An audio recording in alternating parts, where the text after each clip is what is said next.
Alright, folks, thank you for joining me, and this is the first turn of Destruction Delivered, the latest Ultracorps mega game. Well, it's not super mega, but we did get a few more players, so we ended up with 34 all told. Good spread of races.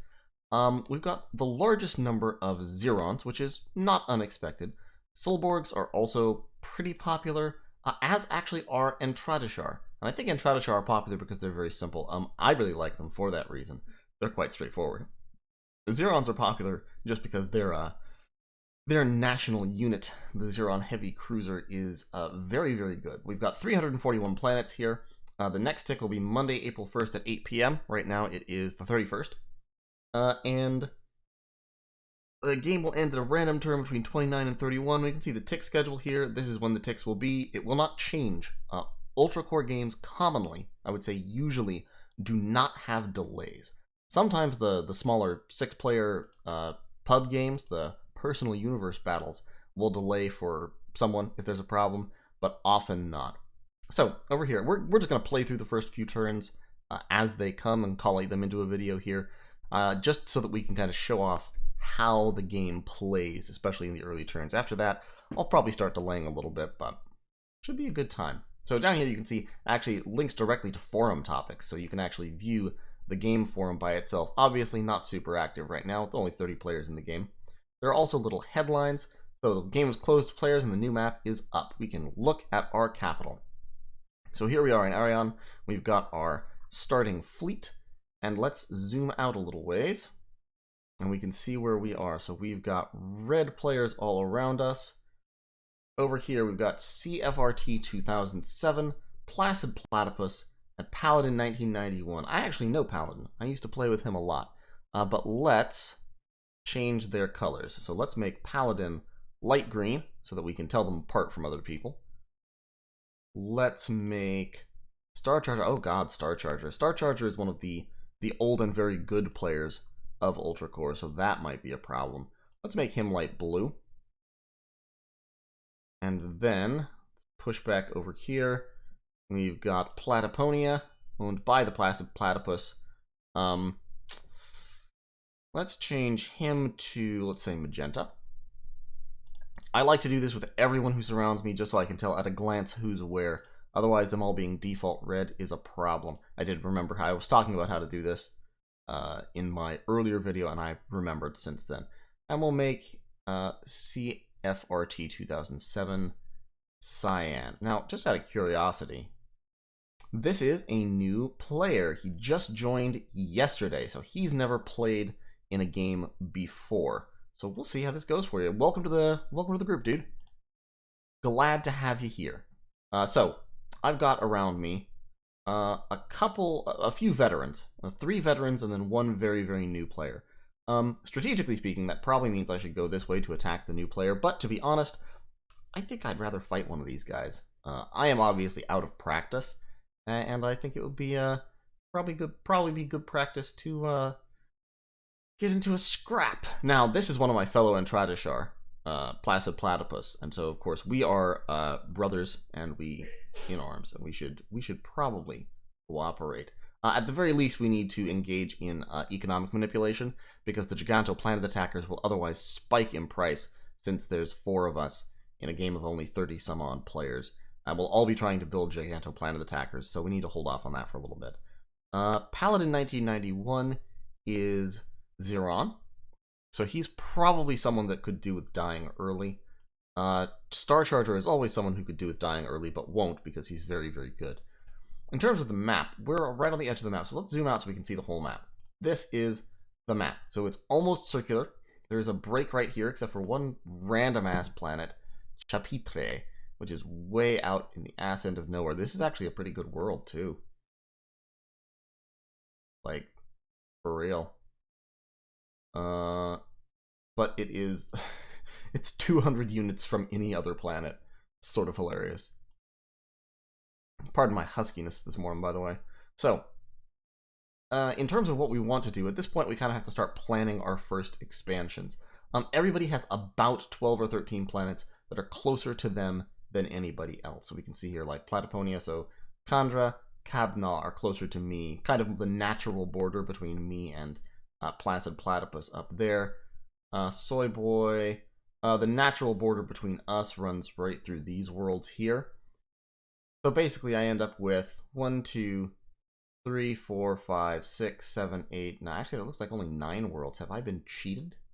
Have I been cheated? I might end up having to go to war with somebody. So Gunsmoke, yeah, 124.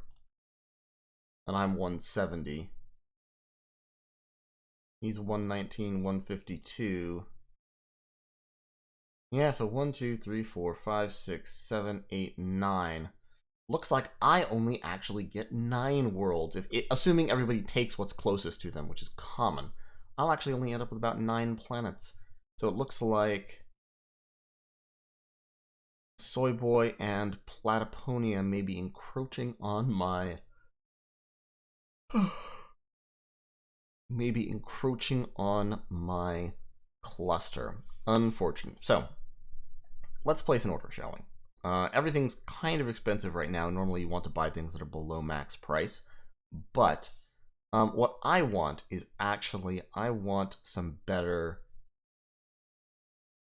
melee chaff.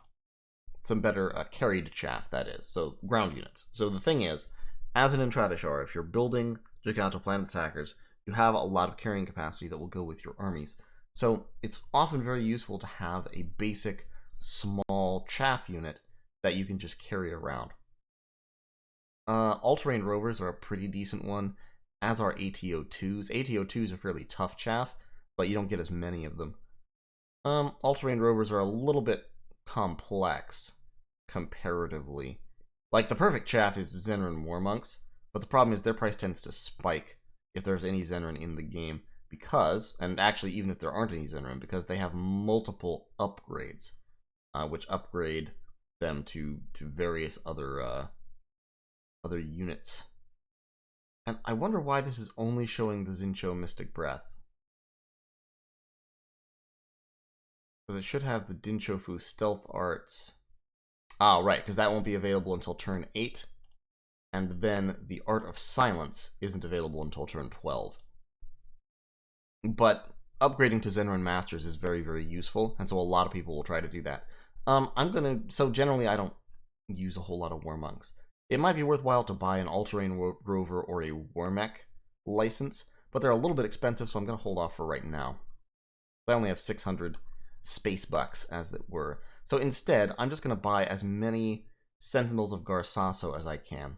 So that will give me exactly 50, and that will spend all of my money. I do have 150 population left over, so what I'm going to do is I anticipate these guys are going to go up in price.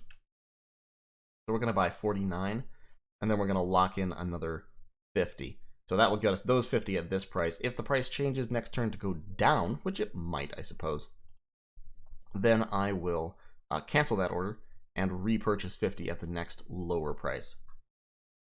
And right now we're going to launch our fleets. So Galway is an excellent planet to invade. It's within 50 units of me, so I can strip it entirely very easily with my cargo boosters, and it has very little firepower on it. Just a couple of guns and 19 Warmonks, so that's fine. We also have Relay, which is also very close and has very little firepower on it. And we have Forsworn. Forsworn has actually quite a bit of power on it. 18 firepower. And 3 TK tanks. So what I might do here is triple expand right now. So let me see. Let me get my Giganto. 5 firepower, 6 firepower, 18 firepower. Let me get my Giganto, all of my Sentinels, and 2 Maulers. Generally speaking, if you're expanding with double the firepower of the Independence, you'll be alright. That's not, of course, a hard and fast, always true rule, but you can usually count on it. We'll get our cargo boosters, and let's send 15 Super Space Fighters. Let's send 20 Super Space Fighters for 12 firepower. And let's send that to there. 20 Super Space Fighters should be able to take on this. Zenran War Monks are very, very bad at fighting. And Super Space Fighters are much better at fighting than Zenran War Monks are. And then let's assemble those guys. Well, those guys are 28. So actually, I just don't want to send A7 Maulers over to Galway because I'm anticipating just stripping that plane. Well, I guess the cargo boosters would bring them right back, actually. So, tell you what, let's take 3 of those, put them in there. So this fleet can go to Relay, and that fleet can go to Galway. So yeah, turn 1, I should be able to grab all 3 of those planets. I will have to double back then to hit Varanus and Bethyria. But once I take those, my back will be against the wall, as it were. There's nobody behind me, so I don't have to guard that direction too heavily. I will also deploy some Scanomatics, and we're going to put them in independent fleets. And what I'm going to do with Scanomatics, what I like to do is actually, once I've moved those around to planets, I like to set them to auto fleets and send them moving around my territory. So bouncing between different worlds. I'll change what worlds occasionally, and so I'll get at least, 80 coverage on all of my planets. Scanners are important because, and scan ranges are important. I also love that eyeball. Because scanners are how you see enemy fleets coming. So on Arion is scanning to 80 units. What that means is any fleet that's heading towards Arion and is within 80 units, which is about that far actually, I will detect. And when I detect it, I will see the fleet's name and nothing else. I will just see a fleet is coming. Same with outgoing fleets. I can see my own fleets leaving the planet, or if I take an enemy world that has a scanner, I can see any fleets that they have deployed leaving the planet, as long as they're still within range. So scan range is super important, and paying attention to how fast your fleets are compared to the enemy planets is also super important. So for example, the Xeron here start with an EDM sensor 200. So they have 200 scan range on their capital. That means that I cannot attack this planet by surprise. If I send a fleet towards this planet, it will be detected because 200 scan range is far enough that almost no units are fast enough to hop over that scan range. My homeworld, on the other hand, only has scan range 80 from the Scanomatic, which is a lot cheaper. There's a lot of fleets that are fast enough to hop over 80 scan range if they're aimed correctly. There's a lot of units that are that fast. For example, among capital units, the Megabots, when they're upgraded to the Megabot V2 and V3, V2 is 180 speed, V3 is 140, so they can hop over 80 scan range pretty trivially. You can combine them with some X5 Raiders, which have 120 speed, as their chaff, and potentially also some... You can also throw in some TK Psy Haulers, which also have 120 speed, carrying small or large ground units, like a CR Org 2, some ATO Scouts, Wormex, etc. for fodder. And that fleet will move at 120, and it can hop right over 80 scan range, no trouble. In fact, there's a lot of some even relatively slow units, like Speed 90 is still fast enough to hop over Scanomatic range. So at some point pretty soon, I am going to want to get a better scanner. EDM sensor 200s are really valuable for that reason, because they can detect most fleets, and putting them on valuable production worlds is a good idea. However, Scanomatic 80s are still valuable. Like I said, you can have them hopping around between, secondary worlds, feeder worlds that you're using to provide resources to your production worlds, and they can often catch fleets coming. Now, of course, a big part of the strategy of Ultracorps is feinting, is sending fleets that aren't actual combat fleets to trick scanners and make people move where they think you will be instead of where you actually are. So we're just going to deploy one of these scanners to each of these worlds we're attacking. These scanners will technically be captured by the enemy when they arrive, and then when we take the planets, we'll get them right back. None of these planets have scanners on them yet, so we'll get some scanners on them. Then over here, this world has some fighters, which is good, pretty decent population, Ultranium, and Sentinels of Garsaso. So this is one planet that I probably won't strip entirely. Instead, I'll start taking away the Ultranium and maybe a small amount of the population, and I will also have it producing Sentinels of Garsaso to feed back to Arion to provide chaff for the Gigantoplanet attackers that I produce there. Bethira, I may actually leave alone. Bethira is far enough. Well, no, I'll probably make assault shuttles or some slightly faster transport to transport resources back from Bethira as well. Bethira has a low EI, so its population won't grow quickly. But I'll be able to do something. Or potentially I will take Bethira and make Piranus a minor production world by feeding resources from Bethira to Piranus, and then use Piranus to produce, like, TK bikes or Hurak stealth fighters or something. That could be interesting. This is a lot of the strategy of Ultracorps, is figuring out pretty early what planets you want to be doing what. Arion is obviously going to be a central production world just because it starts off better than most other planets by a significant amount. Having 550 population is a good head start. And so the planets immediately around it, I tend to just strip. I tend to take everything off them, pile them all on the capital world, and build it up as rapidly as possible to be big, so that I can start producing capital units out of it. Other players tend not to do that.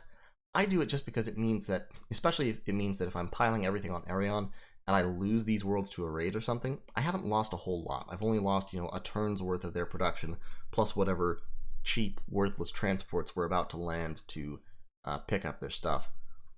I only really want to do that, however, with worlds that are quite close. So, for example, because that means I can do it cheaply. So, for example, Gawe. Gawe is within 50 units, which means that cargo boosters can get there in one turn. So they can get there, drop off, get there, drop off every other turn. And it's a very efficient process. There's never a whole lot of stuff built up on Gawe that I need to pick up. Relay and Forsworn are a little bit further away. They will take 2 turns for cargo boosters to get to. However, I can use X8 assault shuttles. X8 assault shuttles are more expensive for the carrying capacity by a good bit, but they're a little bit faster and they actually have some combat ability. So those assault shuttles can hop back and forth, taking smaller loads back to Arion. They will leave some resources for these planets to slowly build chaff, which they can also take back. And in emergencies, I can press them into military service. So X8 assault shuttles, pretty decent. The other way to do that is to use ATO3 crawlers. They're a lot more complex than X8s, but they're cheaper overall because they have a lot more carrying capacity. So to get 200 carrying capacity out of X8s, you have to build 7 of them, which costs you 140 Ultranium, compared to the 50 Ultranium of an ATO3 crawler. Crawlers would also work here because these guys are within 70 units. So that's a potential. The only planet where I might build a crawler would be Forsworn, though, because Forsworn has the population to actually do it. So, there's different options in how to do this. I don't use Psi Haulers as resource transports usually, just because they're expensive and they're very fast. I don't need them to be that fast. I don't need to gather resources from that far away. Like, if I was using Psi Haulers, I could have my entire cluster feeding into Arion really, really easily. But Psi Haulers are 400 complexity, 175 cost. I use them as combat units. And in fact, I often don't use them at all because they typically get really expensive really quick. The Gwir especially tend to build a lot of Psi Haulers. So, that is our turn 1, I think. We've got our 3 fleets deployed. I can't say words, geez. So we've got our 3 fleets deployed. We'll be taking 3 planets this coming turn. After that, the fleet deployed to Forsworn.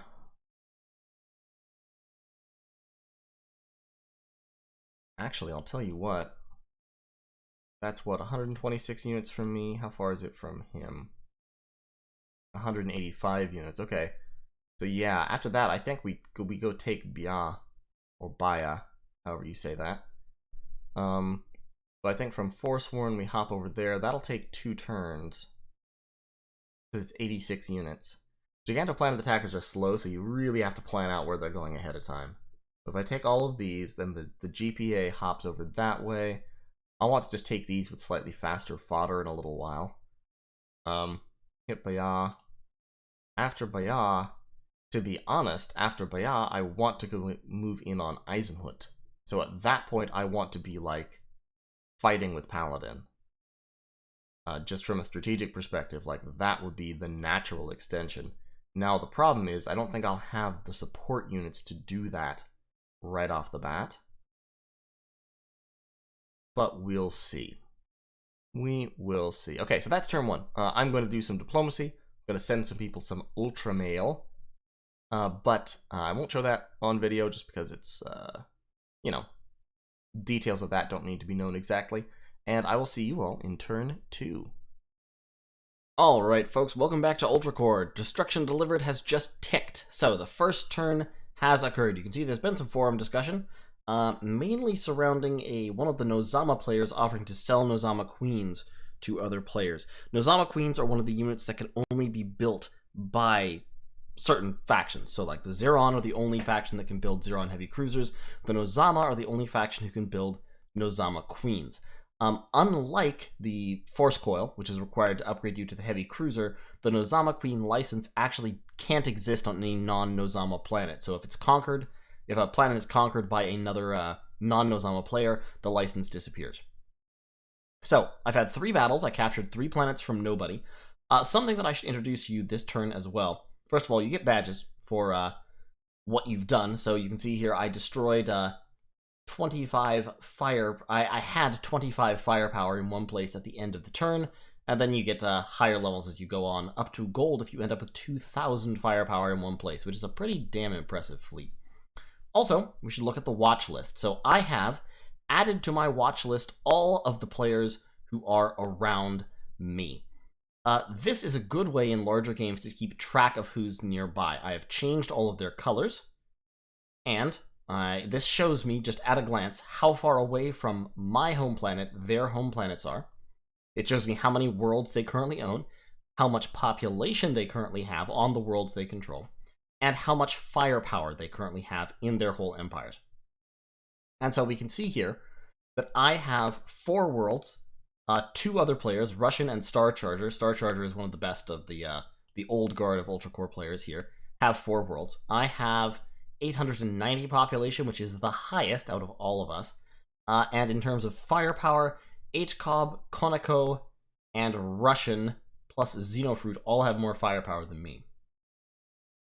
Now, on this turn, that's just a function of faction, basically. Enteradashar have relatively high starting firepower. Orin have very high starting firepower, but half of it is immobile in the form of the Orin Moon Gun, which cannot move. Or rather, has a huge carrying capacity to move it. And then the Arachnons also start with a whole bunch of firepower, but it's relatively inefficient. Plus, they spawn more firepower on planets they've conquered. So let's look at our battles.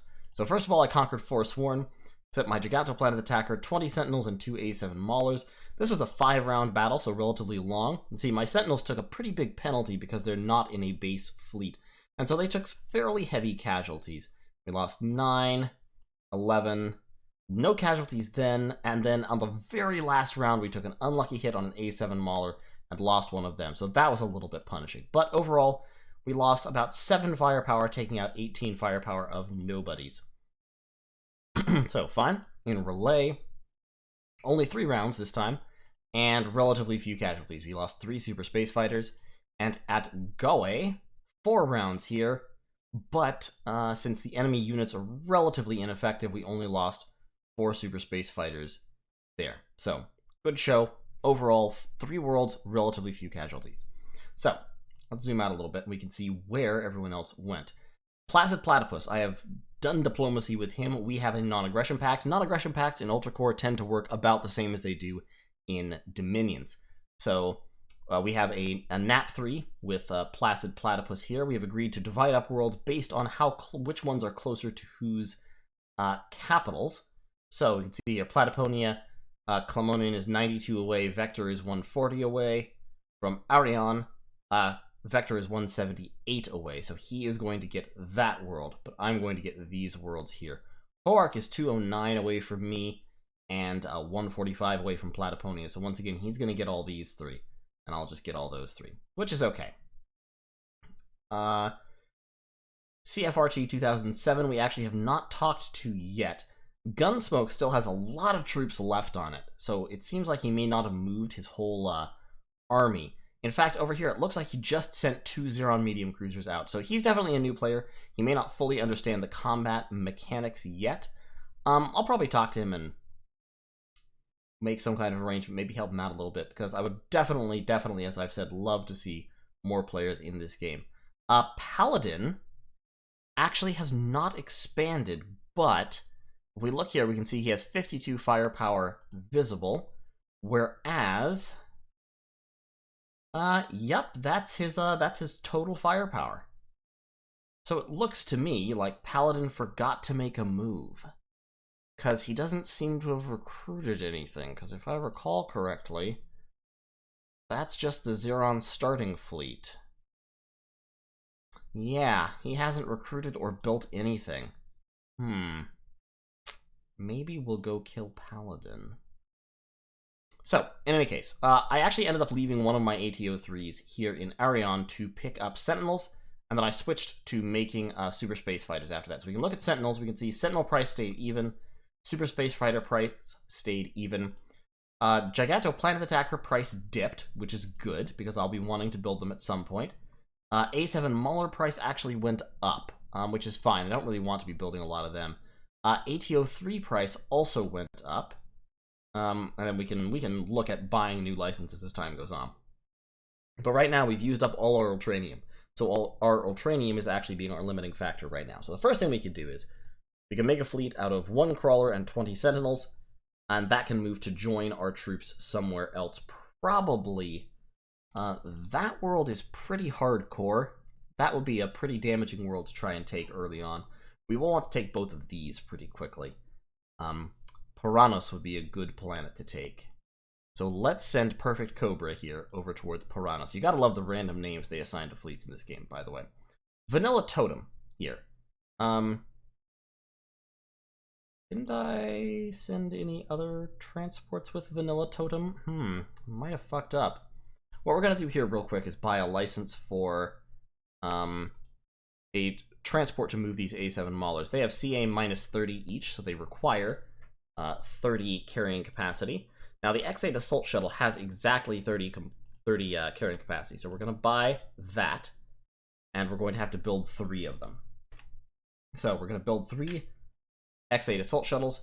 After that, we're going to start buying Zenran War Monks. So we're going to build 1, and that will actually run us out of population, so we won't be able to lock in. Zenran War Monk price is dipping right now, so we're going to just lock in a maximum order of 50 of those. While we're doing that, these cargo boosters, yeah, we're going to assemble that. Yeah, we can actually drop the tanks for the moment. We don't need them. So we're just going to assemble our fighters into 1 fleet. Our cargo boosters are going to become an auto fleet, and we're going to load into them all the Ultranium. We can't do that because we need Ultranium to make things. Ultranium isn't technically spent until after the turn is over.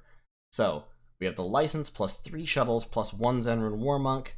That's 90 plus 30, 18, 48, 138, and 8 is 100, and it's a little bit less than 150. So what we're going to do is we're going to leave 150 Ultranium in the base fleet. We're going to assemble that. So that has 312 Ultranium. That doesn't affect what we're doing here. And we will deploy this fleet to Arion. We've got edit orders, tell it to load all available Ultranium and all available population. It's not doing that this time because I want to build those transports to get those A7 Maulers moved. But in the future, this fleet will land here and just strip the planet. Take everything and bring it all back to the capital. That'll be fine. Relay, meanwhile, is also pretty close to Arion, within 70 units. So what we'll want to buy here is, once again, transports, preferably slow ones. X6 instigators are staying stable in price as well, so somebody's buying them. So what we want here is, yeah, more X8 assault shuttles. And we will buy 1, and then lock in the max, I think. Price on them is going down, so we may alter our locks. If the price goes down, we can just cancel those and rebuy them in order to get the cheaper price. And so we'll start turning those guys into trade fleets as well, auto fleets. Forsworn is actually pretty high population. It has a good EI, albeit not as good as Gawe. Effectively, what we're doing is we're turning these planets into bonus resource production for Arion. Forsworn, I think we may do the same thing. Although, let's see if any fighters have gone down in price.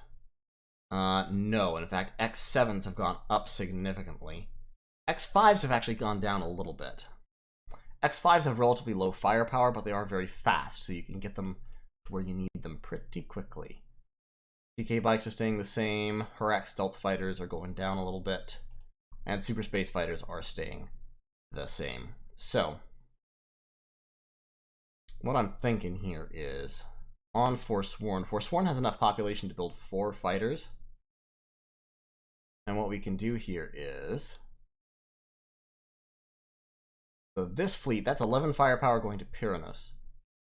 Galway is another 9 firepower going to Pyranos. That's probably enough to take the planet, but not real comfortably. This fleet would take 3 turns to hit either of them. So, instead,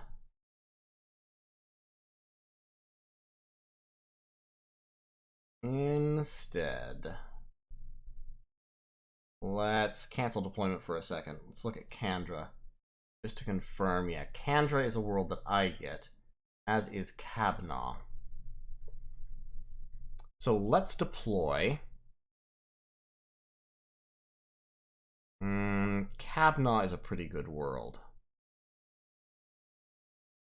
Basically, when it comes to rear worlds like this, I want faster forces deployed there if possible. So what I'm looking to do there is attack those planets with super space fighters, and my forward planets in towards the middle of the map, or in towards people that I'm anticipating potentially attacking with my slower forces. Unfortunately, of course, many of my forces are slow. I could also build Nozama fighters here, actually. Nozama fighters are quite slow, but they're quite cheap. How many Nozama fighters could I get? 5. And it's not worth really getting 5 Nozamas over 4 super space fighters. The speed is worth more than that. And this fleet definitely needs to move, but it doesn't have a whole lot of chaff. So, okay, so I think actually what I'm going to do is I am going to hop back here and take Bethira and then Pyranos. So,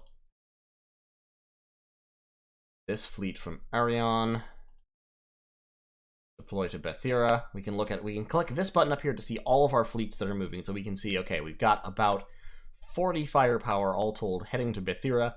It will hit in 2 turns. Bethira should be overwhelmed very quickly, and then that fleet should be able to roll on here to Pyranos and take that as well. This fleet at Galway, meanwhile, has 16 super space fighters. Kandra will be a 2-turn hop for them. They're about 10 firepower, so let's do that. And then in Relay, also going to be a 2-turn hop for this fleet. And then the question will be, do we have something that can get there to Kandra in 1 turn in order to reinforce? From Galway, it's 114 units. So, no. So if we look at this, Kandra has 21 firepower. The 2 fleets going to Kandra have a total firepower of about 27. Or, well, once you add them up and redo the math, we've got 28 or 29. That's not a huge... that's not an overwhelming advantage. Sentinels of Garsaso are more tanky than anything. So are ATO Crawlers, but X5 Raiders are actually slightly more offensive than they are tanky. So I'm likely to take quite a bit of damage taking Kandra with this fleet.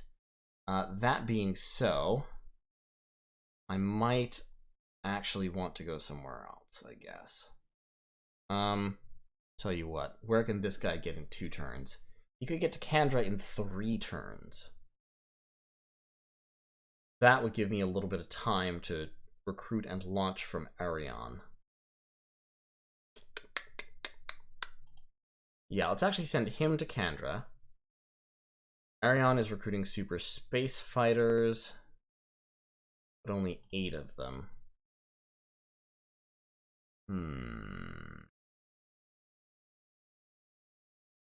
This is actually a big part of Ultracorps strategy, is figuring out timing and where you're going to land to hit things. Okay, we're actually going to leave Kandra for right now. We're going to mass fleets against Bethira, and so cancel deployment there. Cancel deployment there. So we've got fleets going to Bethira. I'm thinking I'm probably also going to send these 16 super space fighters just for reinforcement purposes. Arion right now is recruiting super space fighters, but I don't think I'm going to. I think instead what I'm going to do is I'm going to buy a Gigantoplanet attacker. And the reason I'm doing that is because that Gigantoplanet attacker will be able to pick up these 29 Sentinels of Garsaso and form an instant expansion fleet pretty quickly. So 2 turns from Arion, and then 2 turns out, and that fleet will be able to take Kabna or Kandra, or it could come over here to reinforce an attack on Mimer or Baya. Now, Mimer and Baya are closer to me than to Paladin over here, so I can legitimately claim to just be taking those. If I move on Abrawari or Eisenhut, that's pretty much declaring war, which is fair. That's probably what I want to do. So we'll do that. He'll pick up those Sentinels of Garsaso. In Gawe here, we'll get these assault shuttles to take the Maulers away. We'll also start churning out some Zenran War Monks, which these cargo boosters will pick up. You will pick up all units Zenran War Monk. Save that. And so they'll start getting some chaff over to Arion for free in Relay. We're building the assault shuttles. And then you have Sentinels of Garsaso. So I could use those. They have a lot of carrying capacity. What I might do is actually spend some more money buying a license for something like Ormex. Or possibly ATO2 Scouts. ATO2 Scouts are fairly complex. They have complexity of 30. All-terrain rovers are actually going up in price, however.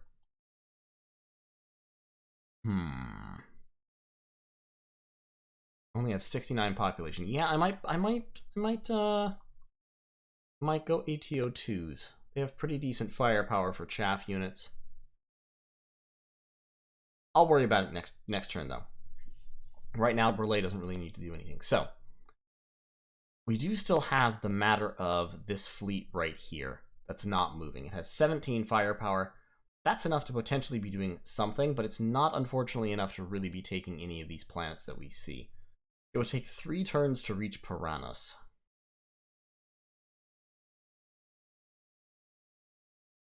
So I'll tell you what, instead, since Sentinels of Garsaso are low complexity, what I think I might do here is I have 140 spare carrying capacity.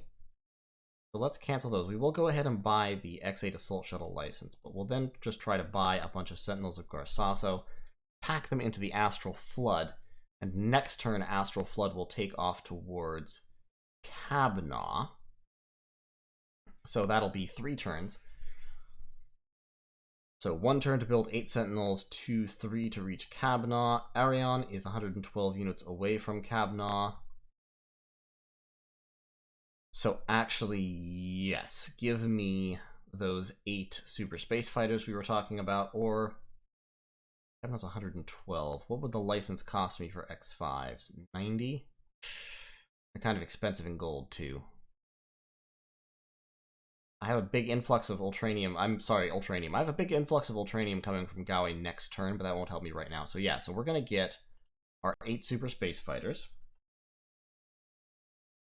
And then we will lock in a Gigantoplanet attacker. The price may go down,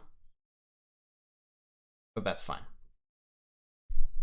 If necessary, we can cancel it and rebuy it at the lower price.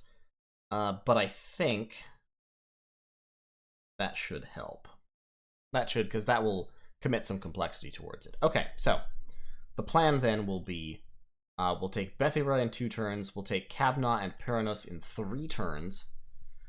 This is not super efficient expansion, but honestly, that will still be an okay expansion rate. 1, 2, 3, 4, 5, 6 by turn 4, or turn 5. We'll be able to double back from Kabna and hit Kandra, probably with the help of some Gigantoplanet attacker or 2 from Arion. Actually, no, what am I doing? What am I saying?